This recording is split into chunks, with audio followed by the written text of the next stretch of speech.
በገሃድ ብቻ ሳይሆን ተኝቶ በሕልሙም ስምህን የጠራውን ኃጢአቱን ይቅር እለዋለሁ። ገድልህን የሰማውን ልጆቹን በስምህ የሰየመውን እምርልሃለሁ።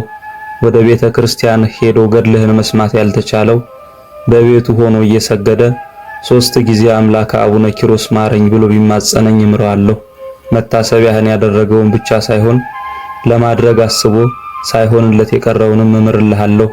ልጅ አጡ ሰዎች ገድልህን አዝለው በስምህ ቢማጸኑ ልጅን እሰጣቸዋለሁ ብሎ ጌታችን አስደናቂ ቃል ኪዳንን የሰጣቸው ነፍሱን ለወንድሞቹ ቤዛ አድርጎ የሚሰጥ እንዳንተ ያለ አላገኘሁም ብሎ ለሰው ልጆች ስላላቸው ልዩ ፍቅር የመሰከረላቸው ታላቁ ቅዱስ አቡነ ኪሮስ ወር በገባ በ8 የመታሰቢያ በዓላቸው ነው።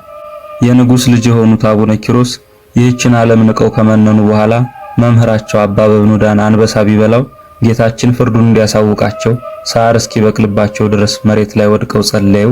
የፍርዱን እውነተኛነት አውቀዋል።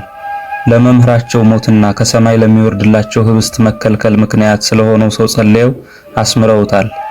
በደብረ ባሳት ገዳም የነበሩ ግብራቸው የከፋ 798 መነኮሳትን በጸሎታቸው ከሞት አስነስተው ንስሐ ሰጥተው ለቅድስና ደረጃ አብቅተዋቸዋል። በገድልና በትሩፋት ጸንተው ከተወለዱ 270 ዓመት ሲሆናቸው በሐምሌ 8 ቀን ክቡር ዳዊት በበገና እየዘመረላቸው በክብር አርፈዋል። ለእግዚአብሔር ምስጋና ይሁን። እኛንም በጸሎታቸው ይማረን ይቆየን።